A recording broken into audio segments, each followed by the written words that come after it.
Hello दोस्तों, नमस्कार। हमारे चैनल द एग्ज़ाम इन्फो में आपका बहुत बहुत स्वागत है। तो देखिए, हम लोग आज यूपीएससी 2021 के डीबी पीएसटी के बारे में बात करेंगे। तो सबसे पहले मैं आपको पीएसटी के बारे में बता देता हूँ। पीएसटी होता है फिजिकल स्टैंडर्ड टेस्ट। वहाँ पे आपकी लंबाई नापी जाती है। तो अगर आप जनरल ओबीसी से आते हैं, एससी से आते हैं, तो आपकी हाइट 168 सेंटीमीटर होनी चाहिए।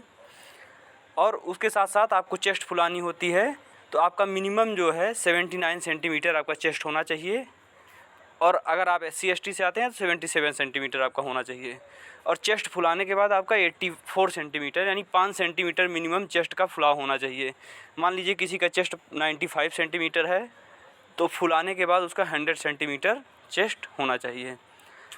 लड़कियों के मामले में क्या है कि उनका वेट तौला जाएगा कि 40 kg से कम वेट वाली लड़कियों को बाहर कर दिया जाएगा। मतलब कम से कम 40 किलो के ऊपर की लड़कियां ज़रूर होनी चाहिए। 40 किलो से ज़्यादा उनका वेट होना ही चाहिए। दूसरी बात, लड़कियों का चेस्ट वगैरह कुछ नहीं नापा जाता है, उनका लंबाई जो है चेक किया जाता है। ठीक है, तो ये रहा पीएसटी की बात। अब बात करते हैं डीबी में कौन कौन से डॉक्यूमेंट्स ले जाने हैं। देखिए, आप लोग बहुत कन्फ्यूजन में, मैंने देखा बहुत लोग कमेंट किए थे कि उनको डिग्री या प्रोविज़नल डिग्री में कन्फ्यूजन था, मतलब बहुत सारी चीज़ों में कन्फ्यूजन था। तो आपका सारा कन्फ्यूजन मैं दूर कर दूंगा आज कि डीबी पीएसटी में कौन से डॉक्यूमेंट आपको ले जाने हैं, किससे आपको साइन और मोहर करवाना है, किससे मतलब हो सकता है कौन कौन गैजेटेड ऑफिसर कौन होता है, नॉन गैजेटेड ऑफिसर कौन होता है, किससे आपको साइन मोहर करवा के ले जाना है। और अगर आपका डॉक्यूमेंट में नाम गलत हो गया है, कहीं पे स्पेलिंग मिस्टेक हो गई है, पापा के नाम पे स्पेलिंग मिस्टेक हो गई है, या आपके नाम पे स्पेलिंग मिस्टेक हो गई है, या फॉर्म भरते समय आपने थोड़ा स्पेलिंग गलत डाल दिया है लेकिन आपके डॉक्यूमेंट में हाई स्कूल में कुछ दूसरा नाम पड़ा हुआ है, तो वो सारी चीज़ें कैसे चेंज होंगी, क्या होगा उसके बारे में, क्या कैसे एफिडेविट बनवाना है, क्या क्या होता है उसके बारे में बात करेंगे। उसके बाद हम लोग बात करेंगे कि अगर फॉर्म भरते समय आपने गलत डॉक्यूमेंट अपलोड कर दिया है तब क्या करें, क्या आपको बाहर कर दिया जाएगा। देखिए, जैसे कई लोग थे EWS का जहाँ पे सर्टिफिकेट अपलोड करना था, वहाँ पे पता चला हाई स्कूल की मार्कशीट अपलोड कर दिए हैं, और कहीं पे जो है जहाँ पे हाई स्कूल की मार्कशीट अपलोड करनी थी वहाँ पे कोई दूसरा डॉक्यूमेंट अपलोड कर दिए हैं। तो डॉक्यूमेंट अपलोड करते समय गलती हो गई है, तो वो सुधार कैसे होगा, क्या भर्ती बोर्ड मतलब डॉक्यूमेंट वेरिफिकेशन में ही बाहर कर देगा या क्या होगा। चलिए, तो इन सब बातों के बारे में हम लोग बात करेंगे। देखिए, वीडियो बड़ा होगा लेकिन आपको कंप्लीट इन्फॉर्मेशन मिलेगी, मतलब आपको कहीं इधर उधर भटकने की ज़रूरत नहीं पड़ेगी, आपको एक ही जगह पे पूरा कंप्लीट इन्फॉर्मेशन मिलेगी। वीडियो थोड़ा बड़ा हो सकता है लेकिन आप अगर पूरा देखेंगे तो आपको डॉक्यूमेंट में कोई दिक्कत नहीं होने वाली है, आप डीबी में आराम से पास कर ले जाएंगे। तो चलिए वीडियो को शुरू करते हैं। शुरू करने के पहले आप हमारे चैनल द एग्ज़ाम इन्फो पे अगर नए हैं तो हमारे चैनल को कर लीजिएगा सब्सक्राइब। देखिए, मैं बार बार बोल रहा हूँ कर लीजिएगा सब्सक्राइब, क्योंकि आप सब्सक्राइब करते हैं तो हम लोग को मोटिवेशन मिलता है। तो प्लीज़ कर लो यार सब्सक्राइब। तो चलिए शुरू करते हैं। तो देखिए, सबसे पहले हम लोग यूपीएससी डीबी पीएसटी के डॉक्यूमेंट्स की बात करते हैं। तो देखिए, आपके पास 2 कॉपीज़ होनी चाहिए। एक तो आपके पास ओरिजिनल रहेगी सारी चीज़ें, उस ओरिजिनल का 2 फ़ोटो कापी आपके पास कम से कम 2 फ़ोटो कापी आपके पास ज़रूर होना चाहिए। जैसे लिस्ट ऑफ डॉक्यूमेंट क्या है कि एप्लीकेशन फॉर्म, अगर आपके पास एप्लीकेशन फॉर्म है तब तो बहुत अच्छा है। अगर एप्लीकेशन फॉर्म नहीं है तो मैं आपको नीचे लिंक दे दूँगा, उससे लॉगिन करके आप एप्लीकेशन फॉर्म डाउनलोड कर पाएंगे। तो और एप्लीकेशन फॉर्म निकलवा लीजिएगा तो बहुत अच्छा है, और नहीं भी होगा तो कोई ज़रूरी नहीं है, आपको बाहर नहीं किया जाएगा डीबी से अगर आपके पास एप्लीकेशन फॉर्म नहीं होता है, क्योंकि उनके पास कंप्यूटर में पहले से ही अपलोड होता है। तो लेकिन आप ले जाएंगे तो ज़्यादा अच्छा है। तो एप्लीकेशन फॉर्म बहुत ज़रूरी नहीं है। और एडमिट कार्ड की बात करते हैं, जो एग्ज़ाम में हम लोग को एडमिट कार्ड मिला था, तो देखिए एग्ज़ाम वाला एडमिट कार्ड हम लोग का जमा हो गया था। एग्ज़ाम में ही जो है उस एडमिट कार्ड को जमा कर लिया गया था। तो एडमिट कार्ड हम लोग अब कहाँ से ले जाएंगे, हम लोग का एडमिट कार्ड वहीं डीबी के टाइम पे वहाँ पे रखा हुआ मिलेगा। ठीक है, और डीबी पीएसटी के लिए जो आपका एडमिट कार्ड जारी किया जाएगा, बिना उस एडमिट कार्ड के तो पहली बात आप सेंटर के अंदर ही नहीं जाने पाएंगे। वो एडमिट कार्ड तो सबसे मस्ट होगा जो डीबी पीएसटी के लिए जारी किया जाएगा, वो तो एकदम ज़रूरी, एकदम कंपलसरी है। फ़ोटो की बात करते हैं, फ़ोटो आप कम से कम 10 मिनिमम 10 तो ले ही लीजिएगा, 15-20 फ़ोटो भी ले लीजिएगा तो कोई दिक्कत नहीं है। 10 फ़ोटो कम से कम आप ले लीजिएगा। और फ़ोटोज़ वो लीजिएगा जो आपने फॉर्म भरते समय लगाया था, वही फ़ोटो ले लीजिएगा। कोई ज़रूरी नहीं है मतलब वही फ़ोटो होनी चाहिए। अगर आपके पास है वो फ़ोटो तो वो ज़रूर ले लीजिएगा। अगर आपके पास वो फ़ोटो नहीं है तो कोई दूसरी फ़ोटो ले लीजिएगा, कोई दिक्कत नहीं होने वाली है उससे, मतलब कोई दिक्कत नहीं होने वाली है, कोई भी दूसरी फ़ोटो भी ले सकते हैं। आईडी कार्ड की बात करते हैं तो आपके पास आधार कार्ड ज़रूर होना चाहिए।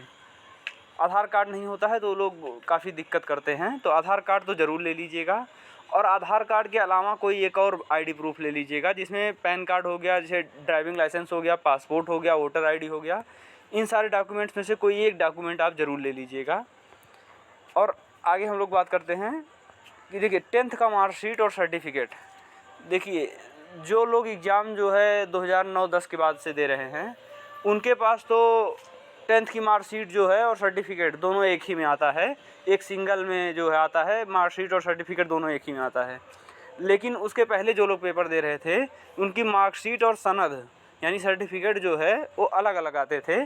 तो अगर आप उसके पहले के हैं तो मार्कशीट और सर्टिफिकेट दोनों ले लीजिएगा, नहीं तो केवल मार्कशीट हाई स्कूल की और साथ साथ 12th की मार्कशीट दोनों आप ले लीजिएगा। और उसके बाद ग्रेजुएशन की बात करते हैं तो ग्रेजुएशन में अपने सारे ईयर्स का, अगर बीए, बीएससी, बीकॉम आपने किया है तो आपके पास ईयर वाइज होगा। अगर आपने बीटेक किया है तो आपके पास सेमेस्टर वाइज होगा।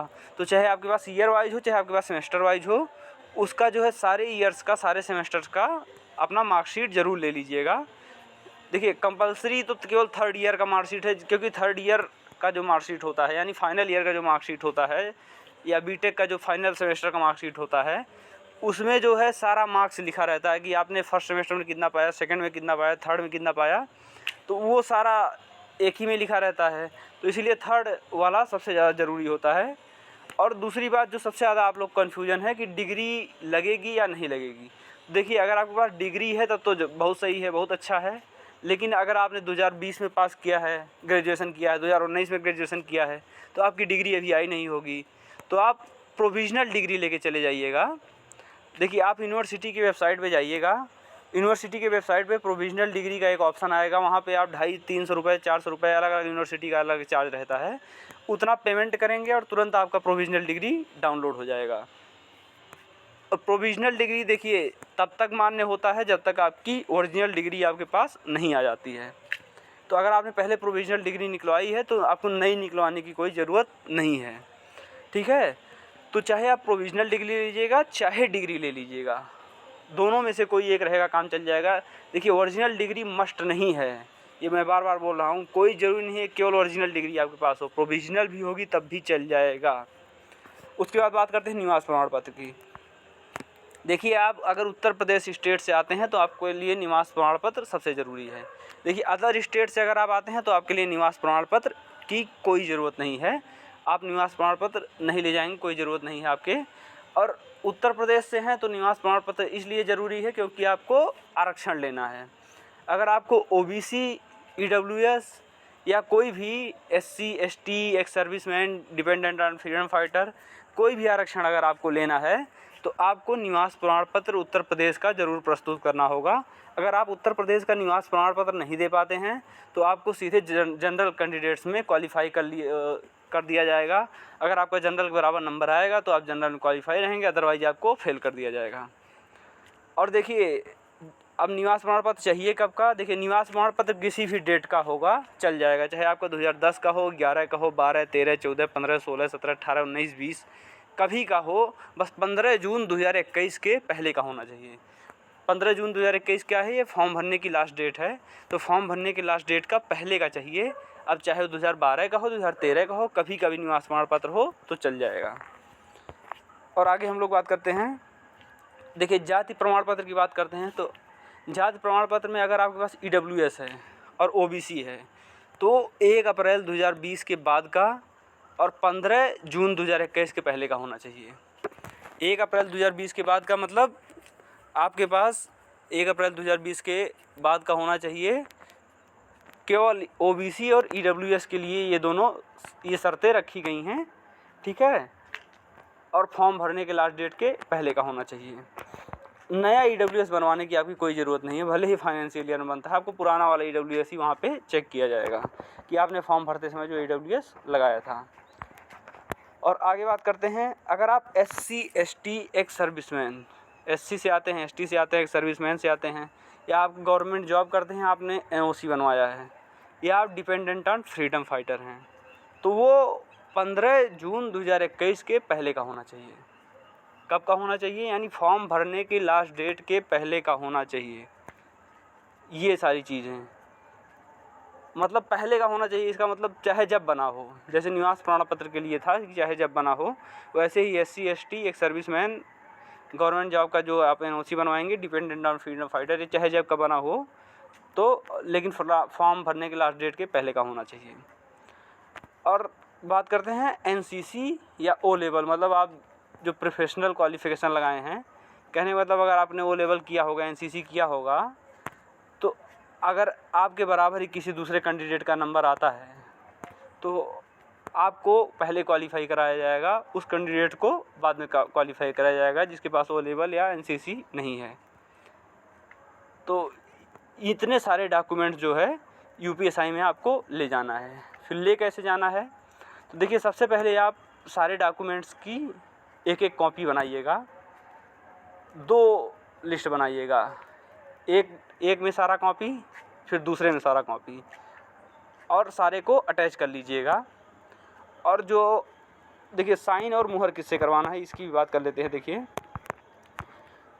आपके शहर में कोई भी जैसे गवर्नमेंट डॉक्टर होंगे या फिर कृषि विभाग में आप चले जाएँ, कृषि विभाग के अधिकारी होंगे, कहने का मतलब जो लोग सेवा आयोग से आए हैं, UP PCS से या UPSC से, इन दोनों से जो आए हैं वो दोनों सब गैजेटेड ऑफिसर होते हैं। ठीक है, आप डाइट के प्रिंसिपल पास चले जाइएगा, मतलब ये सारे जो हैं वो गैजेटेड ऑफिसर होते हैं। अगर आप इनके पास जाएंगे तो ये आपके डॉक्यूमेंट पे साइन और मुहर कर देंगे और आपका वैलिड हो जाएगा। साइन और मुहर आपको ज़रूर करवा के ले जाना है, नहीं करवा के ले जाएंगे तो आपको डॉक्यूमेंट वेरिफिकेशन में फ़ेल कर दिया जाएगा। आप सेल्फ अटेस्टेड नहीं कर सकते कि अपना साइन और अपना मुहर कर लीजिए, कि अपना ही साइन मार दीजिए कि सेल्फ अटेस्टेड लिख के, ऐसा नहीं करना है। आपको साइन या मुहर किसी गैजेटेड ऑफिसर से ज़रूर करवा के ले जाना है। ठीक है, अब आगे हम लोग बात करेंगे कि अगर डॉक्यूमेंट में नाम गलत है और स्पेलिंग मिस्टेक है तो क्या करें, और दूसरी बात, फॉर्म भरते समय अगर गलत डॉक्यूमेंट अपलोड कर दिए हैं तो क्या करें। देखिए, ये भी एक इम्पॉर्टेंट बात है कि किसी भी परिस्थिति में, यहाँ पे पढ़िएगा कि किसी भी परिस्थिति में अभ्यर्थी के मूल प्रमाण पत्रों को जमा नहीं किया जाएगा। तो आप कभी भी आप अपने ओरिजिनल डॉक्यूमेंट्स वहाँ पे जमा मत करिएगा, किसी को दीजिएगा मत अपना ओरिजिनल डॉक्यूमेंट, ये मेरा जमा कर लीजिए या कुछ ऐसा कुछ मत करिएगा। और जिन प्रविष्टियों में संशोधन किया गया है उनका मूल प्रमाण पत्रों से, उनकी पुष्टि मूल प्रमाण पत्रों से कर लें, और आपके साथ सेल्फ अटेस्टेड एक साइन कॉपी करवा के ज़रूर रख लेंगे। तो कहने का मतलब है आपका ओरिजिनल डॉक्यूमेंट जमा नहीं होने वाला है।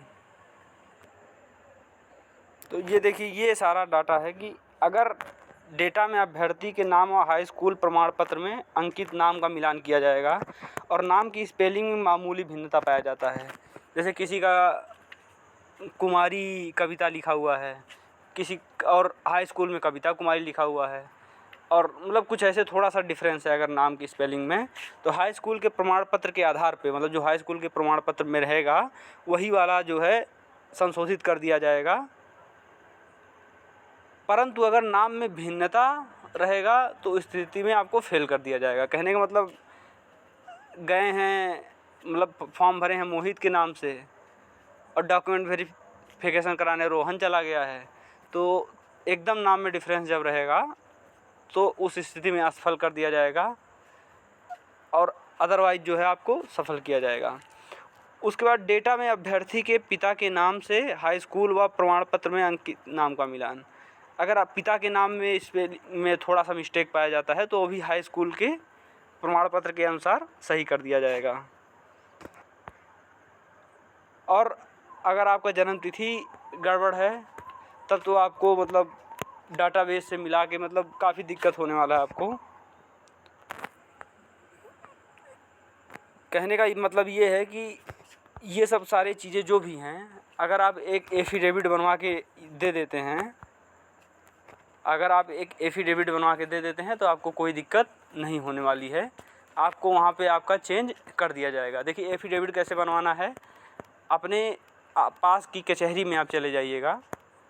जैसे आप किसी भी ज़िले से आते हों, मान लो प्रयागराज से आप आते हैं तो प्रयागराज के वहाँ पे कचहरी में आप चले जाइएगा। वहाँ पे कचहरी में वो टाइपराइटर लेके जो है बाबू बैठे रहते हैं। उनसे आप कह दीजिएगा कि मुझे एक एफिडेविट बनवाना है।